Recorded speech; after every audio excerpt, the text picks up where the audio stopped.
Liv Morgan Raquel Rodriguez, involved in Ringside incident on WWE RAW.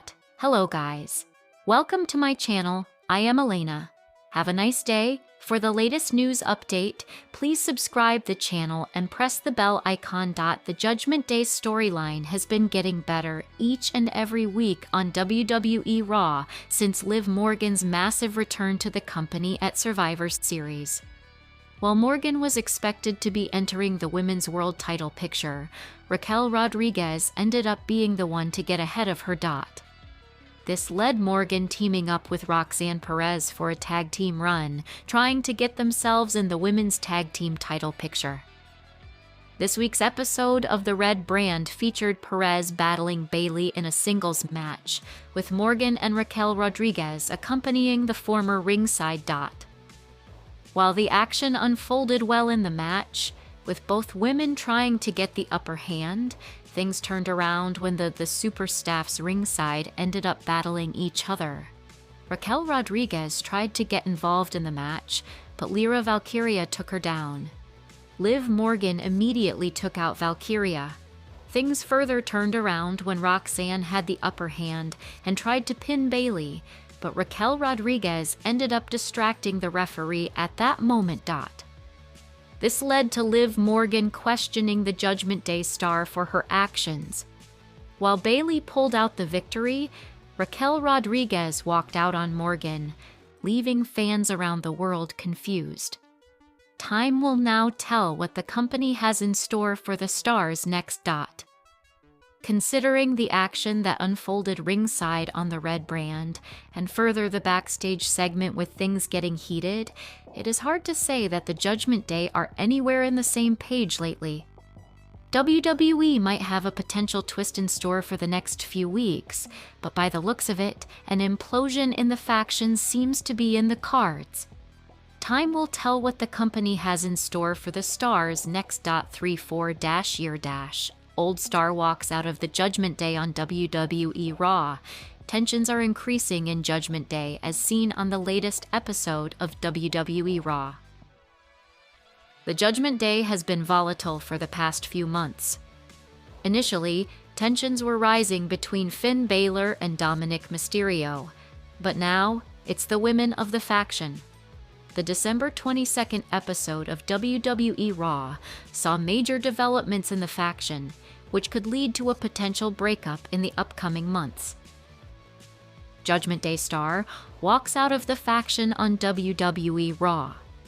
The December 22nd episode of Monday Night Raw featured a singles match between Roxanne Perez and Bayley, given their recent rivalry for the Women's Tag Team Championship. Bayley dominated the match initially, but Perez, taking help from Liv Morgan, soon gained the upper hand. In the middle of the match, Morgan distracted the referee, which allowed Perez to take off the protective guard of the middle turnbuckle. She hit Bayley's head right in the metal and was about to pin her, but Raquel Rodriguez again distracted the ref, leading to an unsuccessful pinfall. Morgan pulled Rodriguez off the apron, and the three women argued in the middle of the match. After she lost the match and went backstage, Perez blamed Rodriguez for the loss, stating that she interfered when she wasn't asked to. This led to major tensions between the three women. However, Morgan tried to settle things. She tried to sort everything out between Perez and Rodriguez, but it led to no good, and Rodriguez walked off. It would be interesting to see whether things settle down between the Judgment Day members, or it will get even worse, leading to the eventual breakup. Liv Morgan Raquel Rodriguez, involved in Ringside incident on WWE RAW. Major argument breaks out backstage. Liv Morgan and Raquel Rodriguez's relationship has seemingly had a wedge thrown in between, as they are no longer on good terms following the incidents of Raw, which led to a ringside and backstage argument. For context, this week on Raw, Roxanne Perez was booked to face the living legend Bayley, and Liv Morgan was by her side. If you recall, Morgan's original plan to go after the Women's World title, while Raquel and Roxanne went after the tag team titles, backfired. That's because Rodriguez forcibly stepped back into the Women's World title picture, and she will compete for the championship next week, as Stephanie Vacker defends against her and Nikki Bella. Back to what happened on Raw. Rodriguez came out and inadvertently cost Roxanne Perez, when she definitely had Bayley beat. Liv Morgan then snatched Rodriguez's legs and pulled her down, telling her off for costing Perez and sparking a ringside argument. In the meantime, Lyra Valkyria successfully fired Bayley up, and the veteran showed the rookie exactly why experience matters, as she defeated Perez definitively. Backstage, another huge argument ensued between Morgan and Rodriguez. This was a huge tipping point in the Judgment Day, and Finn Balor and Dominic Mysterio could only look on, while JD McDonough was notably absent. It's hard to imagine that Rodriguez overstepping Morgan to claim a shot at the Women's World title has added to the underlying resentment. Surprisingly enough, Morgan and Roxanne Perez seem to be on the same page despite WWE briefly teasing Perez as a potential love interest for Dominic Mysterio. Dominic and Morgan seem stronger than ever, and Perez appears to be part of the unit as well. Time will tell how this disagreement is handled between the parties, as Rodriguez has been a key figure in the Judgment Day. The John Report WWE RAW deal, December 22nd, 25. Review its WWE Monday Night Raw. Featuring CM Punk, Rey Mysterio facing The Vision, Rhea Ripley battling Asuka, and more. This episode of Raw was this past Friday, December 19th, at a SmackDown taping. I know the results, so nothing on this show is going to surprise me too much. Next week's Raw is live, and the January 4th Raw is the big one, featuring CM Punk defending the world title against Braun Breaker. Last week's Raw saw Austin Theory revealed as the mystery man supporting The Vision. The tentative posting day for my 17th annual WWE Johnny Awards is December 26th. I'll do my best to get it done by that date. I've only done a bit of it so far, but I'll get it done in the next few days. Also, I'll be out of town next Monday when Raw airs, so I won't have a live review of that show. I'll try to do my review the next day. For this review, since it was taped, I'll do a summary-style review for most of the matches and then play-by-play for one or two matches. This is the Raw deal for episode number 1700 of Monday Night Raw. It's taking place at the Van Andel Arena in Grand Rapids, Michigan. Follow me on Twitter/Saks at John Report. Let's get to it.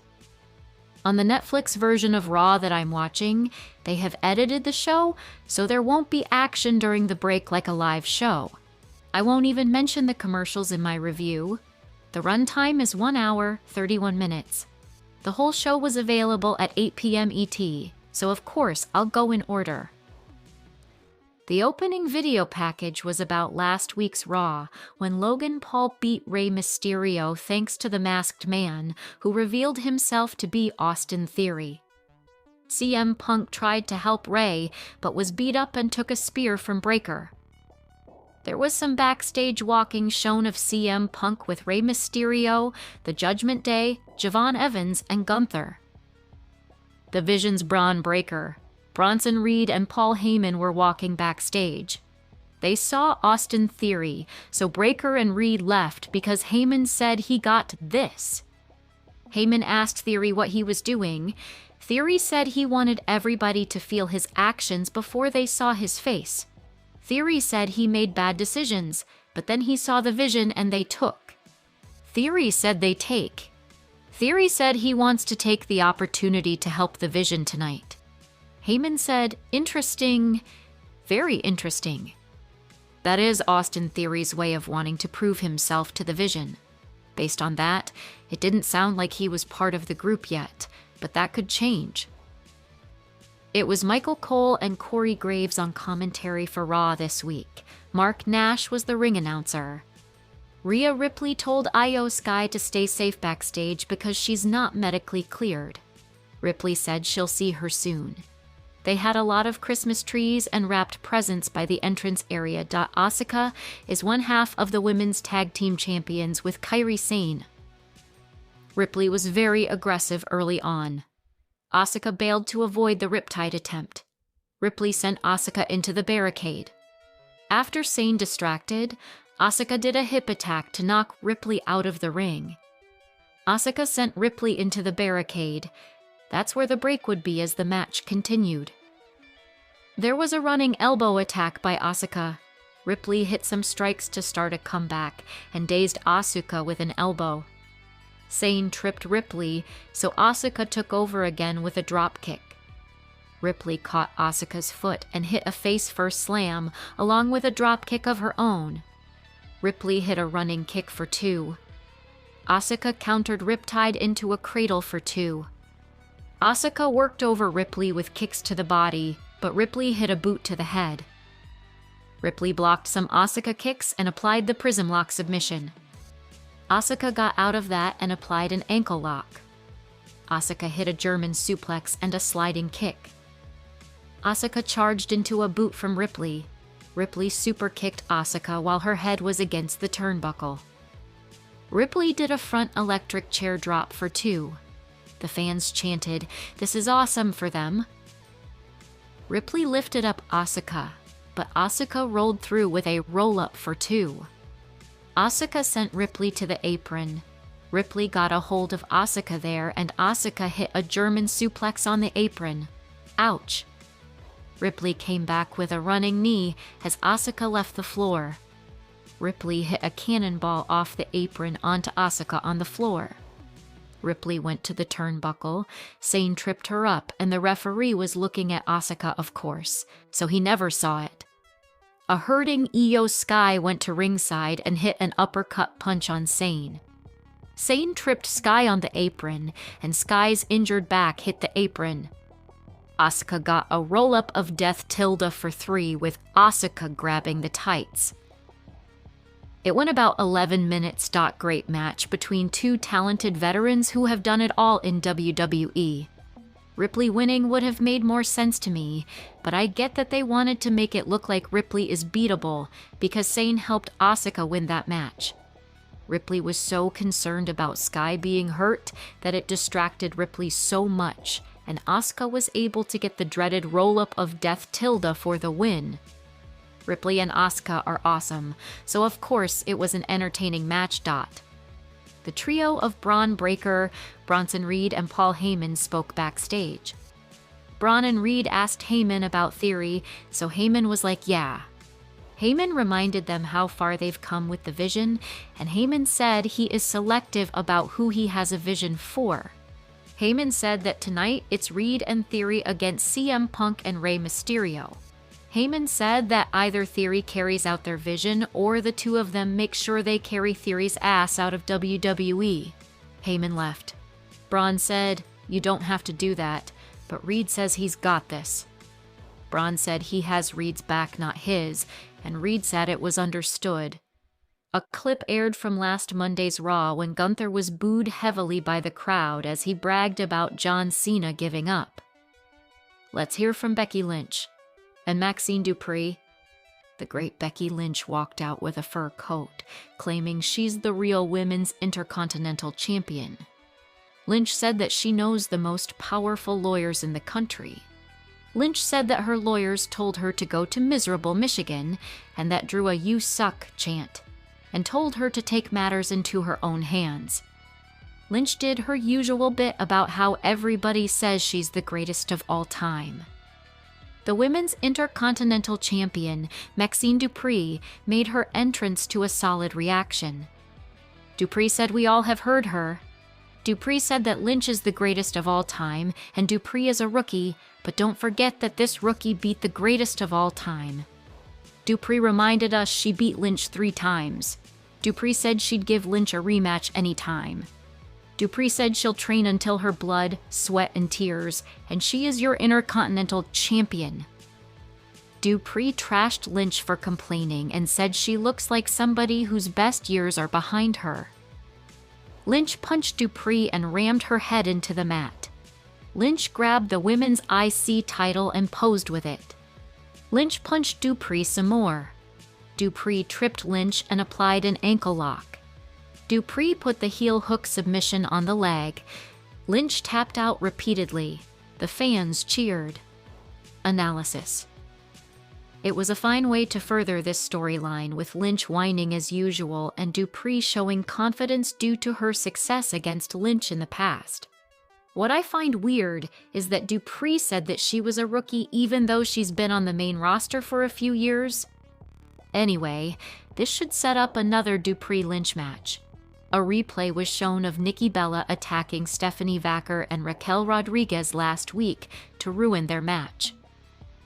Javon Evans was backstage talking to RAW GM Adam Pearce. Pearce wished Evans good luck. Pearce said after it's done, "Let's talk about his future." Evans said, "Sure." Stephanie Vaquer spoke to RAW GM Adam Pearce, who asked how they could resolve this issue with Raquel and Nikki. Vaquer said, "Give her both." Pearce said, "Since you want it, she can do it next week on RAW." Vaquer agreed with that. Analysis. I expect Vaquer to retain against Raquel and Nikki, but there is a slight chance that Nikki wins the title just to give her a title run. The USOs were featured in a video talking about how they are in the tag team division. They mentioned beating the New Day last week. Jay mentioned that they are coming for AJ Styles Dragon Lee next week. Jimmy said they were the greatest tag team of all time. 4 letters, 1 word, USOs. Next week on RAW, AJ Styles, Dragon Lee defend the World Tag Team titles versus the USOs. This is Rayo's first singles match on RAW. Rayo is Pete Dunne. Cole said that Evans is part of NXT, but he's a free agent entertaining offers from Raw and SmackDown. Evans hit a drop kick early on. Rayo grounded Evans with an armbar on the left arm. Evans hit a springboard Hurricane Rana. Evans avoided an attack by Rayo, and Evans hit a dive over the top onto Rayo on the floor. The match continued with Evans going up, but Rayo brought him back in with a top rope arm drag. Rayo hit some punches, and then Evans hit a running knee smash. Evans hit a Superman punch and a suplex. Evans got bouncy with a springboard clothesline. Grande did a distraction, so Bravo and Rayo did a double team attack. Rayo hit Michinoku driver for 2. Rayo hit some kicks, but Evans bounced off the ropes and hit a spinning kick for 2. Evans went for a springboard attack, but Rayo hit an uppercut. Evans jumped over Rayo to avoid an attack, and Evans hit an OG cutter off the top for the pinfall win. It went about 8 minutes. A good match to showcase Evans and put him over. It went a bit longer than I thought.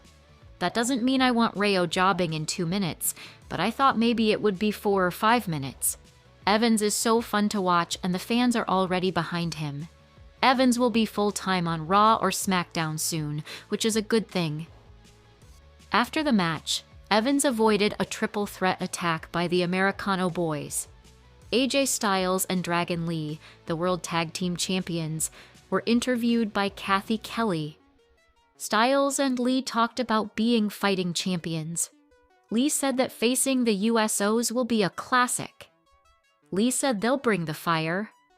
Styles said as long as they have the titles, they are better than the best, and that's what they will get next week. CM Punk and Rey Mysterio were shown getting ready for the main event. Braun Breaker was featured in a video saying, now he's got the real CM Punk. Braun said that Punk thinks that they have some personal rivalry because Braun mentioned his wife, but Braun said that Punk only cares about himself. Braun wondered what kind of Punk is going to show up on January 5th. Braun said no matter what Punk shows up, the result will be the same. Braun said that Punk is only there to make money, so Braun hopes Punk saved his money, and said when Braun is the new world champion, Punk won't be worth $1 to anyone. Analysis. I liked that. Braun is a very credible heel threat. Nikki Bella walked in by the announcers saying that the most famous person just walked into the building. Nikki went onto the commentary table. Nikki reminded us of her name, saying she's a legend and Hall of Famer. Nikki said that she's a former champion, and this is what a champion looks like.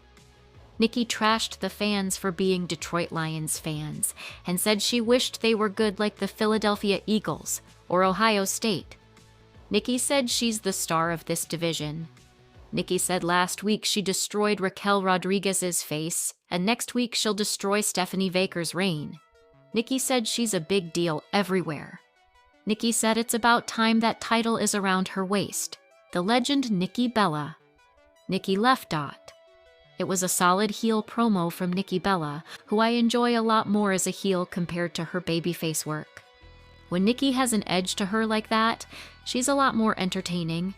Nice job by Nikki. There was taunting from Perez early on, so Bayley hit Bayley to belly for a 2 count. Perez went to the floor and did a chop block to the left leg. Perez drop-kicked Bayley's left leg. Perez worked over Bayley's left leg by ramming it against the ring post. It was Perez still in control with a Russian leg sweep for 2. Bayley got some offense going with a couple of clotheslines. Raquel Rodriguez showed up at ringside. Bayley hit a spinning slam on Perez for 2. Lyra used her giant heels to kick Raquel. Liv sent Lyra onto the commentary table. Perez capitalized with a double knee attack to Bayley's back for 2. Bayley hit a sunset flip powerbomb into the turnbuckle for 2. Morgan tripped up Bayley when Bayley went to the ropes. Perez took the middle turnbuckle pad off and sent Bayley into the turnbuckle. Raquel distracted the referee too, while Perez was making the cover, but the referee was looking at Raquel. Perez asked Raquel what was she doing. Lyra jumped onto Raquel and Liv on the floor. Bayley hit a belly-to-back suplex on Perez. Lyra slapped Bayley to motivate her, and Bayley hit a running knee. Bayley went up top and hit an elbow drop for the pinfall win. I didn't think that would end the match, but that was it. They got about 8. A solid match between 2 talented women. I don't know if the Bayley story has been dropped completely, but it feels that way. Bayley was doing the personality disorder thing for a few months, and then it just ended. At least there was a bit of it here with Lyra motivating Bayley, who fired up like she was 1989 Hulk Hogan and won the match after that. Anyway, the J-Day women not being on the same page was the main story about this match. Bronson Reed was shown, getting ready when Austin Theory asked him what's the plan. Reed told Theory to follow his lead kid. Theory said he's not his kid. Theory said he'll start the match and Reed can follow his lead. Gunther was shown walking backstage, so the fans were booing loudly. The Judgment Day was in their clubhouse, arguing. Raquel Rodriguez said she was just trying to help. Liv Morgan said they are all trying to help each other. Roxanne Perez said we needed to know what everybody was doing. Raquel said she doesn't need this because she has a championship match to prepare. Raquel left. The ring general? Gunther walked out dressed in black, including a long coat, and the fans booed him loudly. It lasted for a few minutes, with the fans booing Gunther loudly. Gunther walked over to the commentary table, stood on it, and the fans booed more. Gunther said that you shouldn't be mad at him. You should be mad at the guy who tapped out like a little BHH. The word was censored on the broadcast. It was muted.